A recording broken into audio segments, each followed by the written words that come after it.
I'm rolling, Ben. Rolling. Mickey, Yes. if you had to describe your love of this game in 30 words or less, what would you say? I heard you ask that of somebody before, and I have no good answer. I don't know why. What draws you to the game? I don't really have the slightest idea. Why do you play the game of handball? I have to do something to keep my bones from just sticking together. What is But handball? I gave up playing this game behind us because I'd get through and my feet and my knees would be hurting from the concrete floors. I went to four-wall about 25 years ago, and almost every court has wooden floors. And it saved my body. I don't know if it did much in saving it. There's not really much there, but I can still play 3 times a week. You play four-wall? Yes, I play four-wall, and I play racquetball four-wall. And, Tell my daughter I have a I can exist at you have classes open, A, B, C. I'm a high D, no, low D, a high E maybe, but I'm still there. You were associated with handball for one-wall handball for many years. How did you first come to one-wall handball? As a kid, I was never allowed to participate in anything, and I got freed of my mother's jurisdiction, iron hand, whatever, and they took me out in the schoolyard and they made fun of me, and at least somebody talked to me, so I let them make fun of me, and that's how I learned how to play handball. And they had put up courts in the beach in Rockaway, and I used to go there. It was the thing to do. I guess somebody said, Morris said camaraderie. I guess it's camaraderie, and it's something physical. And you don't have to be great. You can exist at any level, even at my level. And that was it. Your involvement in handball has been way beyond the norm. You have been involved very seriously. How did that happen? Well, when you play in a playground, each playground probably still today has its own set of rules. In one place, this play is you do it over, and in another place, that play, the one that hit it is out, and in another park, there's an entirely different interpretation. So I got a hold of a rule book in 1951 and 1952, and I looked at it and I said it's totally inadequate because it doesn't seem to cover many situations. And there were other faults that I found with it. So for about a year or so I worked on making a new rule book, which I did. I also at that time formed a club, the Rockaway Handball Club, and we became members of the Amateur Athletic Union, the Metropolitan Association, and in a short while I had spoken to the powers that be, whoever they are, and they accepted the Rockaway Handball Club rules as the AAU one-wall rules, and certainly at that time they were far better than anything we had had before. And when you put yourself forward and you volunteer to do something, there's always somebody who will volunteer you to do something else. So in a short time I started to run the AAU one-wall tournaments, and then we had Joe Schwartz, who was the handball chairman from Philadelphia, wanted to run a national tournament. And for the first time, the national tournament was held in Philadelphia, and I brought 5 teams down there every weekend. And it sort of mushroomed from there. I ran tournaments at various places. And by coincidence, right here in 1966, started to run the one-wall tournaments here. And for a long time, we ran them between here and Brighton Beach Baths down there. Then in the 80s we went to Castle Hill, and we had exhibitions. Castle Hill is in the Bronx, at Castle Hill and Shore Haven in the Bronx. In 1951, the USHA started. Originally, I had nothing to do with them because they were a four-wall organization and they had no base in New York at all. Then one of the people who used to play in my tournaments asked me about could we have a USHA tournament. His name was Irving Ehrlich. And I said, sure, 2 tournaments are better than 1. So he used my background and my help, and in 1959 they started the USHA one wall. Nicky, let me stop you for a second because I need to get to the area of the beginnings of one wall handball. Can we talk about? Let's change stick then. Oh, okay. Yeah. Let's change. Okay, everybody ready? Yeah. Rolling. Okay. Do you want me to finish up the USHA involvement? No. No. The history. How did one wall start in New York? Okay. There are various stories about one wall handball in Ireland, and I'll let that go. In the United States, organized one wall handball began in a disorganized way. On these beaches right here in Brooklyn, you had wooden jetties. And the beach was much more level. There was a greater tidal bore. And there was also a greater flat surface between low tide and high tide on the beach sand. And that sand got hard. The sides of the jetties were like walls.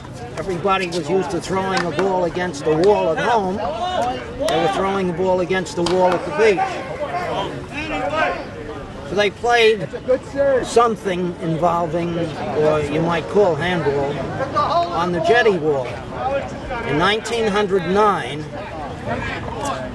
the man who was really the father of American handball in this country, Charles O'Connell, suggested to Charles Keene, who was the manager of the Parkway Bats, instead of having your customers go out on the beach, why don't you build a one-wall handball court so that they can play in the club and they are not at the mercy of the tides and the wet sand, etc. So he did that, and within a year, the idea spread like wildfire. Within 2 years, Brighton Beach Bats had 20 courts. There were dozens of courts, and I won't go into that because Morris knows much more about those individual courts. Then it was really coming to fruition. It was expanding, and you had World War I. For 3 or 4 years, interest went down, because even though we weren't involved in the war, for various reasons, interest in sports in general went down. After the war, you had a tremendous burgeoning of interest. 1919, 1920, there were a lot of private clubs that one-wall courts inside. Again, you weren't at the mercy of the sun, rain, wind, whatever. By 1922, the Metropolitan Association of the AAU, which had started just before 1900, decided there was enough interest to run a one-wall handball tournament. And they had essentially four-wall handball players in this one-wall handball tournament. Some people who were essentially one-wall players. And from then on, it was a big event. They had many inter-club matches. They had the Metropolitan Association tournament, one wall, the New York State AAU, one wall, National one wall. Became very big in the 1930s, in the Depression, when you had the WPA, and you had all the money that the government poured into parks and so forth. Charlie O'Connell saw that one-wall plans were included in every park that was put up. There were lots of parks put up in those years. So from the 30s on, you had this proliferation of courts. This area right here had one-spin steam baths. This was the municipal steam baths. And this was one of the courts that was put up. And essentially they're pretty much the same, except for the number of courts. The Parks Department today still puts up these courts. And it just never got much coverage in the papers. There were a tremendous number of people playing, but in the 1940s somebody wrote into the New York Times and asked, I know 10,000, 15,000, 20,000 people play handball. Why? You used to cover it in the 20s and 30s and the early 40s. Why is there no coverage?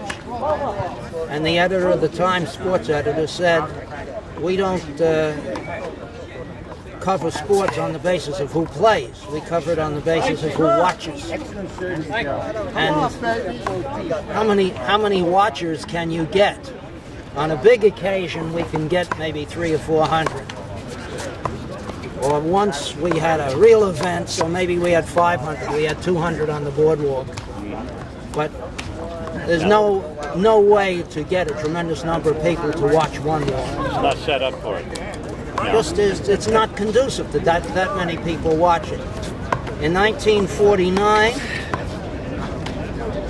or 47, I don't remember the year. Would you believe that? Okay. I'll settle on 48. I'll be a year off.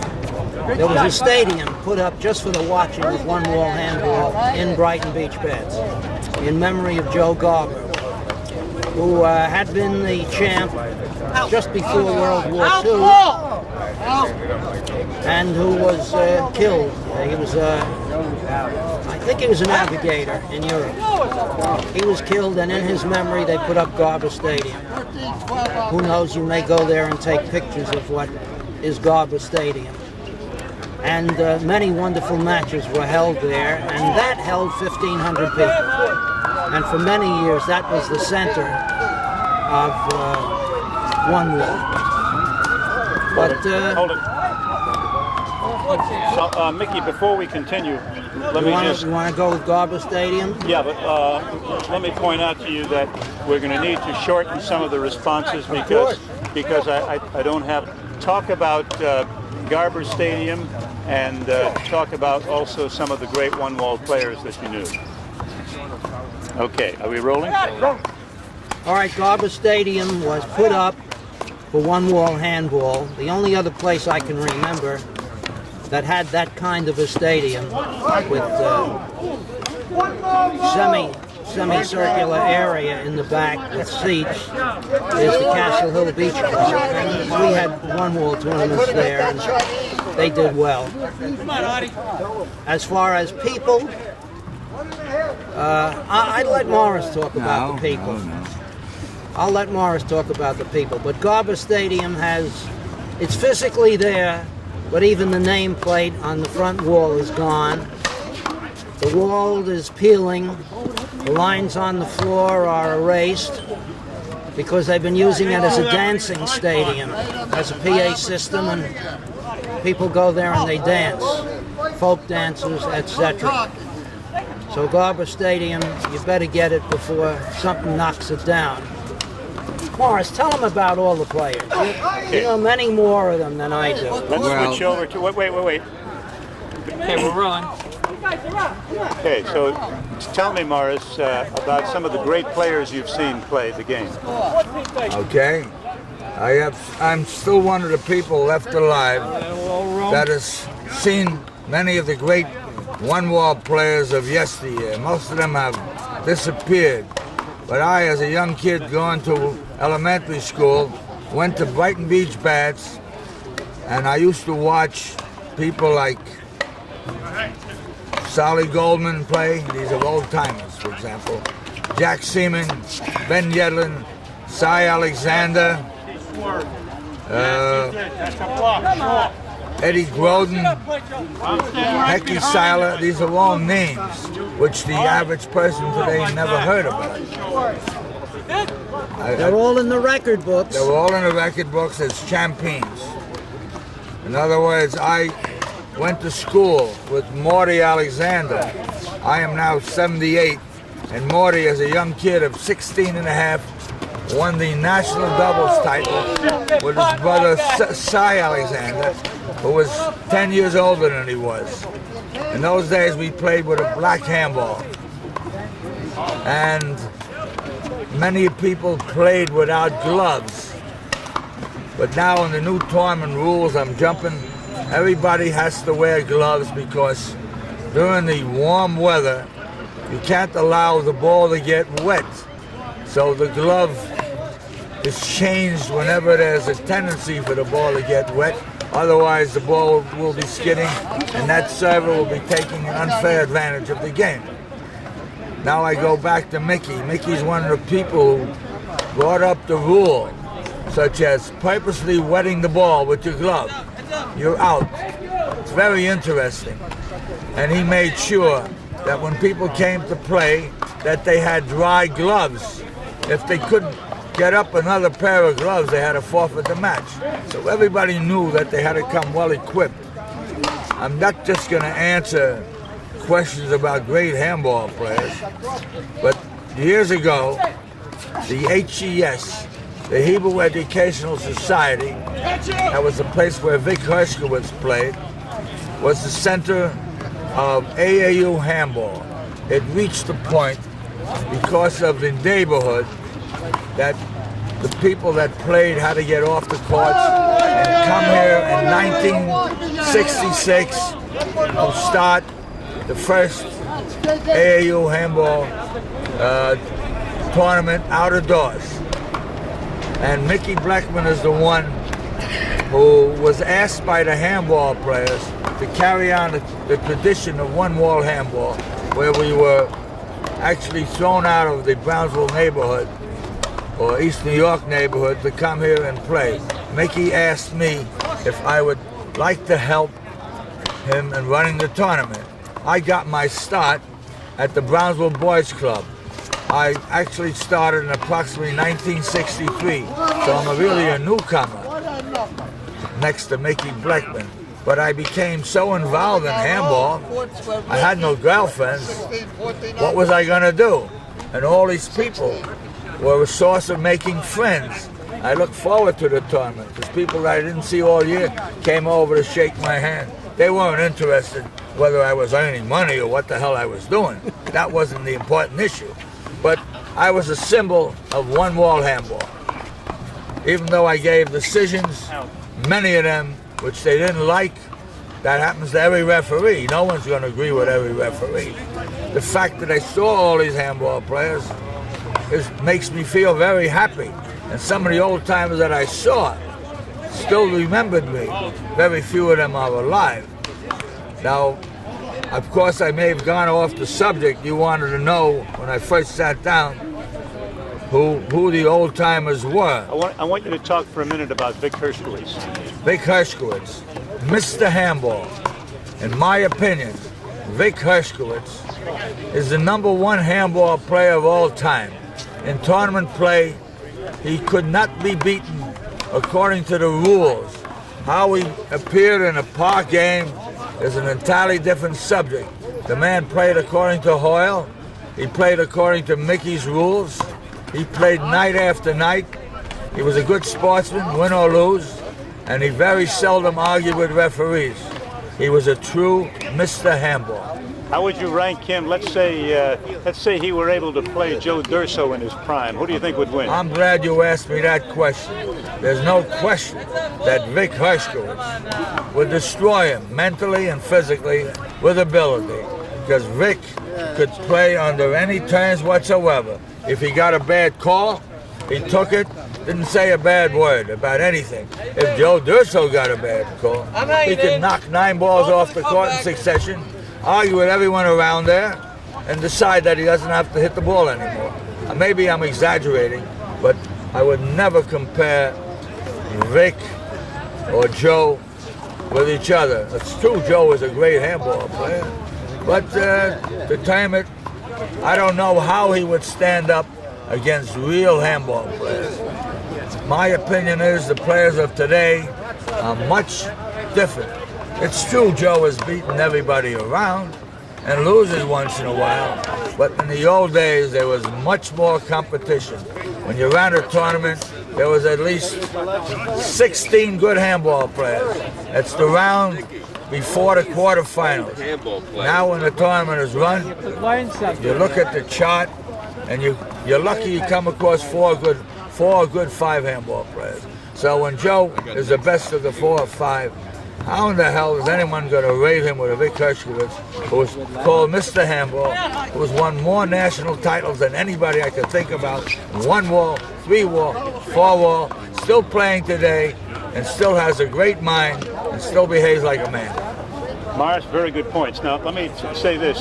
At one time, you said there were like 16 great handball players in a tournament. Now there aren't that many. What happened? What happened? My opinion is because of the competition and young kids that would rather get involved in basketball and tennis and baseball and football where they can make money, this became a playground game, a local playground game. And there's a lot of competition with the Big Blue, which I don't want to go into, where half of the players play with the Big Blue that's played in racquetball.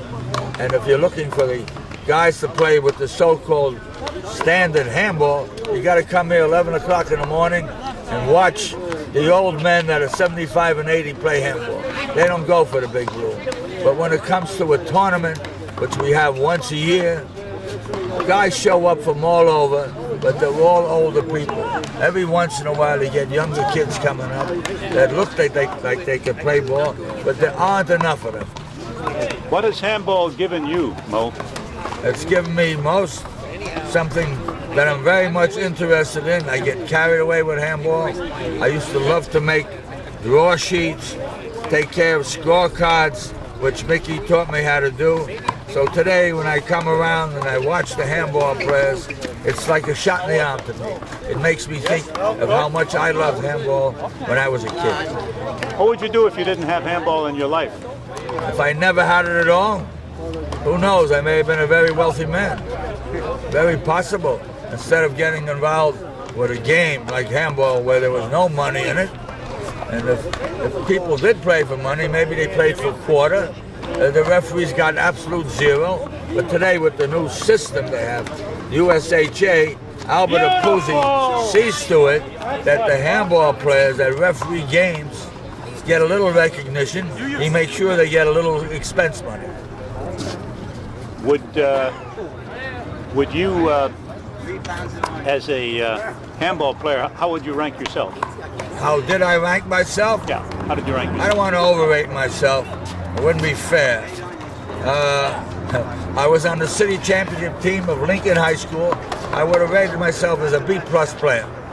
Never in the category of A- or A or any form of a top player. I was a good average player, I'll put it that way. You said you would have been a rich man maybe if you didn't play handball, but would you be rich in friends? No, I wouldn't have known as many people as I know today. There's no question about it.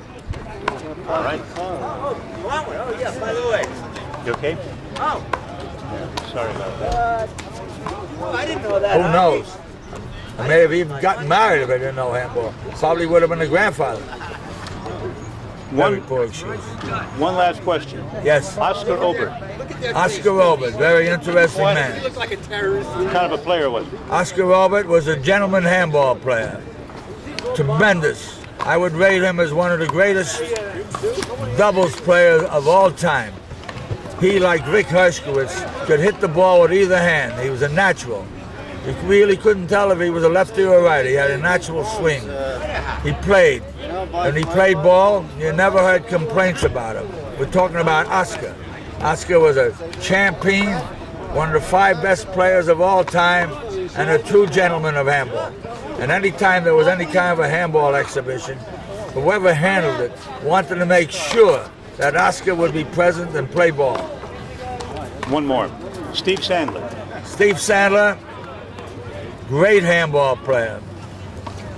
In spite of the fact that he won possibly 13 or 14 singles national championships, he had the greatest, most talented opposite hand you ever saw in your life.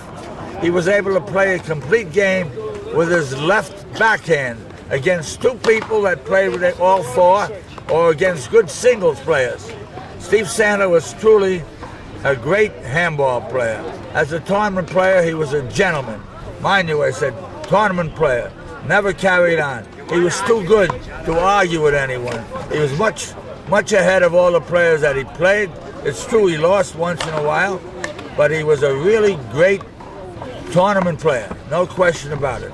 His other tactics where we played in other games, in the park, is an entirely different story. Jimmy Jacobs. Jimmy Jacobs, I knew as a four-wall handball player. I didn't know him that well, but he called me handsome and signed an autograph for me. Why he did that, I don't know. And Jimmy Jacobs, I had the opportunity, a very unusual opportunity, to referee a game. I want you to hear this and understand it, where Jimmy Jacobs played with his two hands against Sandler's left hand. And I was a referee. And he took every decision that was given by me, no arguments. But now in four-wall, Sandler would be almost shut out if Sandler played in four-wall. And Sandler, when he played Jimmy one-wall, almost shut out Jimmy.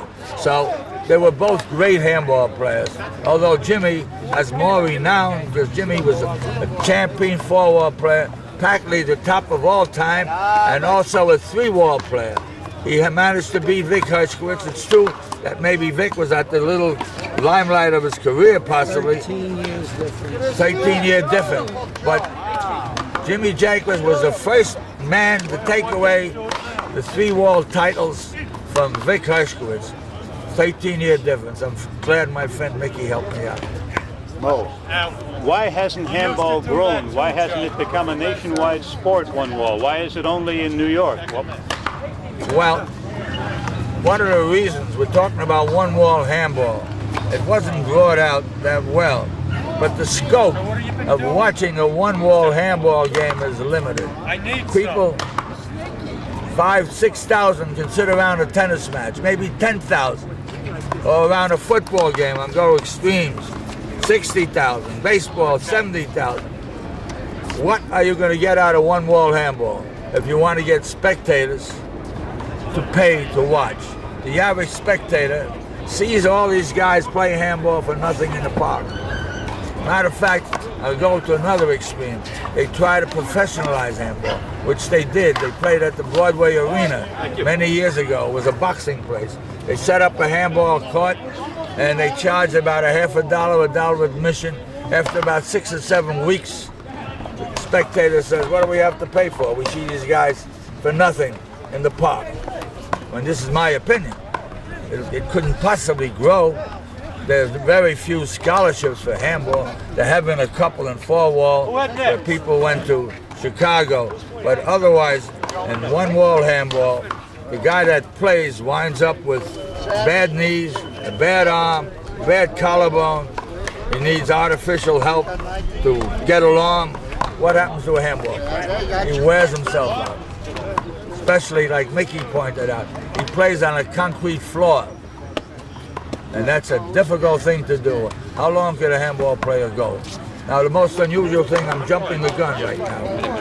This is very interesting. We have to stop because we're running out of tape. That's good. I got something very important. On or off? It was off before. Okay. That's good. Mickey, how difficult a sport is handball to play compared to baseball or football or basketball? Degree of difficulty. Well, I say one thing about basketball. The basketball player is constantly on the court. He's running up and back and up and back and up and back. You didn't bring me here to talk about baseball. In baseball, the fielders get a break. When a man's up at bat and the pitcher's pitching the ball, the pitcher and the catcher have the worst of the deal. So there's a little rest period. But now, in my opinion, handball and tennis, I'm not going to go into soccer. In handball, it's a very grueling game. The only time you rest is when you put your man out and you walk to the short line to get up to serve. While he's serving, you get a slight rest while you're waiting to receive the ball. But during the volley, there's no rest whatsoever. So in other words, what I'm trying to bring out, basketball is a much more grueling game. I would say that. And tennis is also a tough game. A tennis match could take 3.5 hours. A handball match, the way it's played today, with a tiebreaker, if it takes an hour, that's about the average time. And in that period of an hour, the players manage to get a little rest, getting up and serve, so forth and so on. But I repeat that I wouldn't rate it with basketball. But handball itself is still a tough game. One ball. What's the most important aspect? What's the most important aspect that a handball player has to have? He's got to have good timing, good feet, good pair of arms, a good pair of eyes to be able to follow the ball, anticipate where the ball is going to go, and be able to return it as fast as possible without overexerting himself.